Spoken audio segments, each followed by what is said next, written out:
प्यूपलेट के current affair programmes में आप सभी का स्वागत है। आज 17 जुलाई है और आज के डेट में जितने भी महत्वपूर्ण और एग्ज़ाम ओरिएंटेड प्रश्न होंगे उन सभी प्रश्नों का हम लोग डिस्कशन करेंगे और अंत में आप लोगों से एक सवाल पूछा जाएगा जिसका जवाब आप लोगों को कमेंट बॉक्स में देना है। तो चलिए शुरुआत करते हैं आज का पहला प्रश्न से।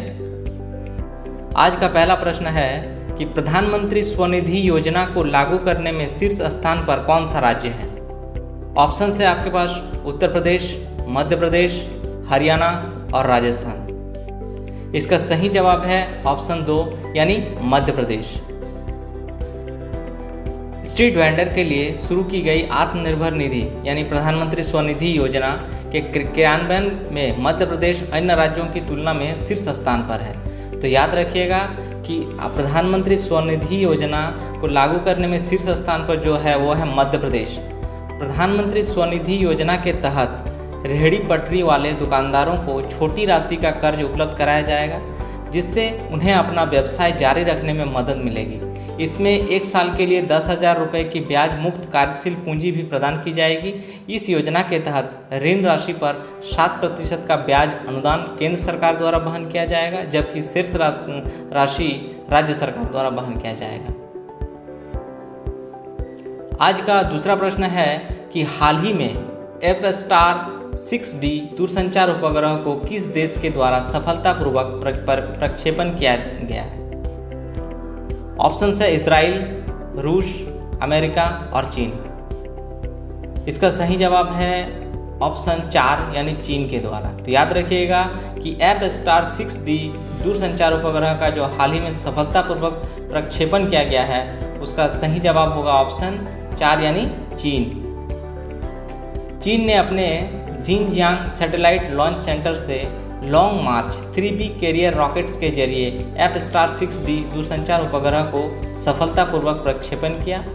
एफ-स्टार 6D उपग्रह को China academy of space technology Corp द्वारा विकसित किया गया था जो कि China aerospace science and technology corporation की सहायक कंपनी है। तो यहाँ पे हम लोग मैप में थोड़ा चाइना को भी समझ लेते हैं।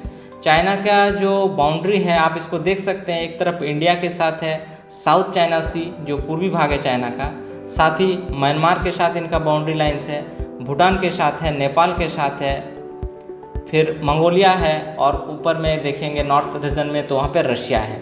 इसमें मंगोलिया जो देश आपको दिख रहा है मैप में, मंगोलिया के बारे में एक विशेषता है कि वो एक स्थल रुद्ध यानी लैंड लॉक्ड कंट्री है। आप उसको मैप में देख सकते हैं कि चारों तरफ से स्थल से घिरा हुआ एक देश है।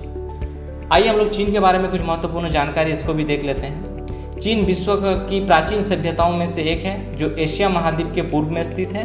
चीन एशिया के दक्षिण पूर्व में स्थित है। राजधानी चीन का जो है वो बीजिंग है। यहाँ के अधिकांश निवासी जो है बौद्ध धर्म के हैं। चीन का सबसे बड़ा शहर शंघाई है। आधिकारिक भाषा जो है चीन का वो है चाइनीज। मुद्रा जो है वो है युआन।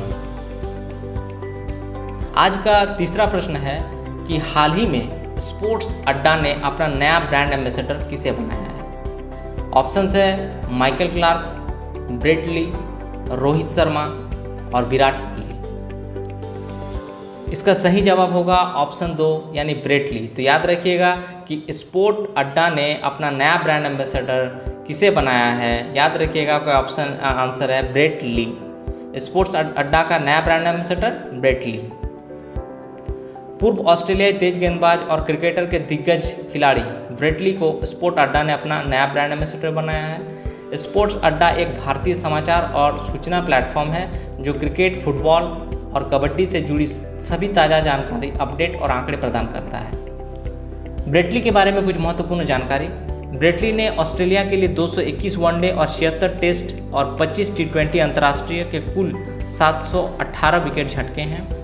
स्पोर्ट्स अड्डा के एम्बेसडर के रूप में ब्रेट ली प्रतियोगिता, क्विज, बॉलिंग, मास्टर क्लास जैसे मनोरंजन गतिविधियों का संचालन करने के लिए जिम्मेदार होंगे। आज का चौथा प्रश्न है कि एशियाई विकास बैंक यानी एडीबी ने, एशियन डेवलपमेंट बैंक ने अपना नया उपाध्यक्ष किसे नियुक्त किया है। ऑप्शन है आपके पास अशोक लवासा, दिवाकर गुप्ता, मात्सुगु अस्कावा, रविकांत प्रसाद। इसका सही जवाब है ऑप्शन 1 यानी अशोक लवासा।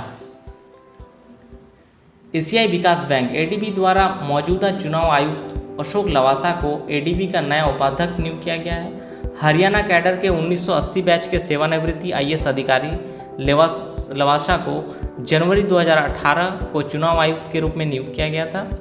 एडीबी के बारे में कुछ महत्वपूर्ण जानकारी है, इसको भी हम लोग देख लेते हैं। एशियाई विकास बैंक एक क्षेत्रीय विकास बैंक है। स्थापना इसका जो हुआ है एडीबी का वो है 19 दिसंबर 1966। मुख्यालय मनीला जो कि फिलीपींस में है। सदस्य 68 यानी 67 देश इसके सदस्य हैं अभी वर्तमान में। एशिया विकास बैंक का प्रारूप काफ़ी हद तक वर्ल्ड बैंक के आधार पर बनाया गया है। आज का 5वां प्रश्न है कि infra business leader of the year पुरस्कार से किसे सम्मानित किया गया है। ऑप्शंस है राहुल बजाज, रतन टाटा, वेद प्रकाश दुदेजा, सुनील मित्तल। इसका सही जवाब है ऑप्शन 3 यानी वेद प्रकाश दुदेजा। तो याद रखिएगा कि infra business leader of the year पुरस्कार से वेद प्रकाश दुदेजा को सम्मानित किया गया है। Rail infra and mobility business digital awards द्वारा वेद प्रकाश दुदेजा को साल 2020 के लिए प्रतिष्ठित infra business leader of the year पुरस्कार से सम्मानित किया गया है। वेद प्रकाश दुदेजा रेल भूमि विकास प्राधिकरण के उपाध्यक्ष हैं। उन्हें अवसंरचना विकास में दिए गए उनके योगदान के लिए सम्मानित किया गया है। आज का 6ठा प्रश्न है कि भारत की पहली संपर्क रहित कार पार्किंग कहाँ बनाई गई है। याद रखिएगा कि भारत की पहली संपर्क रहित कार पार्किंग कहाँ बनाई गई है। ऑप्शंस है हैदराबाद एयरपोर्ट, नई दिल्ली एयरपोर्ट, गुवाहाटी एयरपोर्ट और कोलकाता एयरपोर्ट। इसका सही जवाब है ऑप्शन 1 यानी हैदराबाद एयरपोर्ट। तो याद रखिएगा कि संपर्क रहित कार पार्किंग हैदराबाद एयरपोर्ट में बनाई गई है। हैदराबाद इंटरनेशनल एयरपोर्ट ने कोविड-19 के कारण सुरक्षित हवाई अड्डा प्रदान करने के लिए भारत की पहली पूरी तरह से संपर्क रहित एयरपोर्ट कार पार्किंग की शुरुआत की है। तो याद रखिएगा कि हैदराबाद एयरपोर्ट ने संपर्क रहित एयरपोर्ट कार पार्किंग की शुरुआत की है। हैदराबाद को आप लोग मैप के जरिए देख सकते हैं कि साउथ इंडिया यानी दक्षिणी भाग में हैदराबाद है। हैदराबाद के बारे में जो जानकारी है उसको भी देखते चलते हैं हम लोग। हैदराबाद भारत के राज्य यानी तेलंगाना की राजधानी है, जो कि पहले आंध्र प्रदेश की राजधानी थी, अभी वर्तमान में वो तेलंगाना की राजधानी है, जो दक्कन के पठार पर मूसी नदी के किनारे पर स्थित है। याद रखिएगा कि हैदराबाद जो शहर है वो मूसी नदी के किनारे पर स्थित है।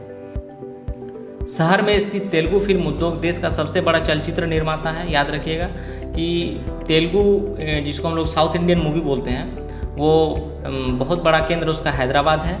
हुसैन सागर से विभाजित हैदराबाद और सिकंदराबाद जुड़वा शहर कहा जाता है। याद रखिएगा कि सिकंदराबाद और हैदराबाद को जुड़वा शहर कहा जाता है, जो हुसैन सागर झील जो कि है वहाँ उससे विभाजित होता है। शहर का जो हैदराबाद का आकर्षण का प्रमुख केंद्र है वो है चार मीनार, हुसैन सागर झील है, बिड़ला मंदिर है और सालारा जंग संग्रहालय। आज का 7वां प्रश्न है कि आईसीसी द्वारा जारी शीर्ष 10 बल्लेबाजों की सूची में शीर्ष स्थान पर कौन खिलाड़ी है। ऑप्शन है विराट कोहली, रोहित शर्मा, स्टीव स्मिथ और डेविड वार्नर। इसका सही जवाब है ऑप्शन 3 यानी स्टीव स्मिथ। स्टीव स्मिथ को आईसीसी द्वारा जारी शीर्ष 10 बल्लेबाजों की सूची में शीर्ष स्थान पर रखा गया है। स्टीव स्मिथ के बारे में कुछ जानकारी है, उसको हम लोग देख लेते हैं। ऑस्ट्रेलियाई क्रिकेट खिलाड़ी हैं जो वर्तमान में ऑस्ट्रेलियाई टीम के तीनों प्रारूपों के कप्तान हैं। स्मिथ को ICC cricketer of the year और test cricketer of the year के नाम से सर गॉरफील्ड रोबर्ट्स ट्रॉफी से सम्मानित किया गया है। स्मिथ का जन्म जो हुआ है 2 जून 1989। तो दोस्तों आज का जो सवाल है वो है कि ग्लोबल ह्यूमैनिटेरियन अवार्ड 2020 से किसे सम्मानित किया गया है। ऑप्शंस आपके पास 4 दिए हुए हैं, इसका जवाब आप लोगों को कमेंट बॉक्स में देना है। ऑप्शन है आप लोगों के पास रघुराम राजन, केशव प्रसाद, सचिन अवस्थी, अब्दुल बशीर सैयद। इसका जवाब आप लोगों को कमेंट बॉक्स में देना है। और हमारे लेटेस्ट करंट अफेयर से अपडेट रहने के लिए हमारे चैनल को सब्सक्राइब करें और साथ ही जितना हो सके ज़्यादा से ज़्यादा इसको लाइक करें, शेयर करें और बेल आइकन को दबाना ना भूलें। धन्यवाद।